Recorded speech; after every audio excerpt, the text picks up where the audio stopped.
രാഹുൽ മാങ്കൂട്ടവുമായി ബന്ധപ്പെട്ട വിഷയങ്ങൾ വാർത്തകളിൽ നിറഞ്ഞു നിൽക്കുകയാണല്ലോ. നിങ്ങൾ ചിന്തിക്കുന്നുണ്ടോ, രാഹുൽ മാങ്കൂട്ടം എന്തിനാണ് നിലമ്പൂർ ഇലക്ഷൻ സമയത്ത് തലയിൽ മുണ്ടിട്ട് അൻവറിൻ്റെ വീട്ടിൽ പോയത്?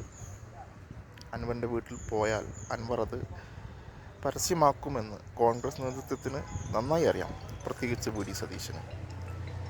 തൻ്റെ ഉറ്റ സുഹൃത്തായ ഷാഫി പറമ്പിൽ പോലും അറിയാതെ രാഹുൽ അൻവറിനെ കണ്ടത് മറ്റൊന്നിനുമായിരുന്നില്ല. ഇപ്പോൾ പ്രചരിക്കുന്ന ഗർഭഛിദ്രവുമായി ബന്ധപ്പെട്ട ഓഡിയോ ക്ലിപ്പ് ആദ്യം കിട്ടിയത് അൻവറിനാണ്. അത് പുറത്തുവിടാതിരിക്കാൻ കാലു പിടിക്കാൻ പോയതാണ് രാഹുൽ. പിന്നീട് കോൺഗ്രസിൽ കടന്നു കയറാനുള്ള ഒരു തുറുപ്പ് ചീട്ടായി ഇതിനെ ഉപയോഗപ്പെടുത്താമെന്ന് കരുതി അൻവർ അത് രഹസ്യമാക്കി വെക്കുകയും ചെയ്തു.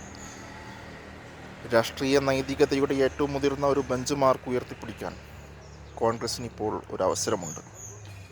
രാഹുൽ മാങ്കൂട്ടത്തിനെ കൊണ്ട് പാലക്കാട് MLA സ്ഥാനം രാജിവെപ്പിക്കുക.